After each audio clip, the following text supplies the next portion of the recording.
সত্যি সিরিয়াসলি, আর পরিবর্তন মানে আমি একই রকম দেখছি, আরো বেশি দেখতে ভালো হয়ে গেছে, আরো বেশি গুড লুকিং হয়ে গেছে, আর অভিনয় তো he is Shakib Khan. he's a super duper star in Bangladesh. Helpful কো অ্যাক্টর ও সুপারস্টার বাংলাদেশে, কিন্তু ওই সুপারস্টার অরাটা নিয়েও একদমই থাকে না। শাকিব বাংলাদেশে বড় স্টার। অ্যাজ আ পার্সন আমি শাকিবকে মিট করেছি আগেও, শাকিবকে আমার বেশ ভালো লাগে এবং তার সাথে মাঝে মাঝে দু একবার ফোনেও কথা হয়েছে। তো is very rooted and very exciting guy, and আমার একটা ফন্ডনেস আছে ওর প্রতি, তো আমার শুভেচ্ছাই থাকবে ওর।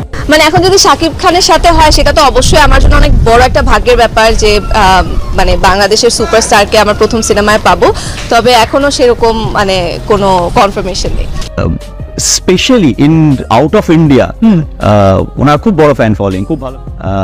তো বিকজ আমরা যখন যাই প্রচুর বাংলাদেশি আসে যারা আমাদেরকে ভালোভাবে গ্রিট করে, এই করে, তো সেখান থেকেও জানা যায় যে মানুষ ওনাকে বেসিক্যালি ওনাকে বাংলাদেশের শাহরুখ খান বলা হয়, মানে ওনার এত ফ্যান। অবভিয়াসলি মানে আমার ভালো লাগে সেই জিনিসটা খুব, মানে ইনফ্যাক্ট তো সেই জায়গা থেকে দাঁড়িয়ে যে এই যে ওনার যে স্টারডম এবং সেই বাঙালি মানে আমাদের ইন্ডিয়ার বাংলাদেশে সবাই মিলে ছড়িয়ে গেলে আরো ভালো, এবং তার জন্য একটা কোলাবোরেশন করা, এটা ওয়াই নট, মানে সত্যিই তো ভালো লাগবে, মানে ভালো মানুষদের সাথে এবং ভালো জন্য তো আমাকে নিজে রেডি হইতে হবে, আমাকে সেই অ্যাক্টিং সবকিছু আমাকে শিখতে হবে, সেটা যখন শিখবো তখন ইনশাল্লাহ।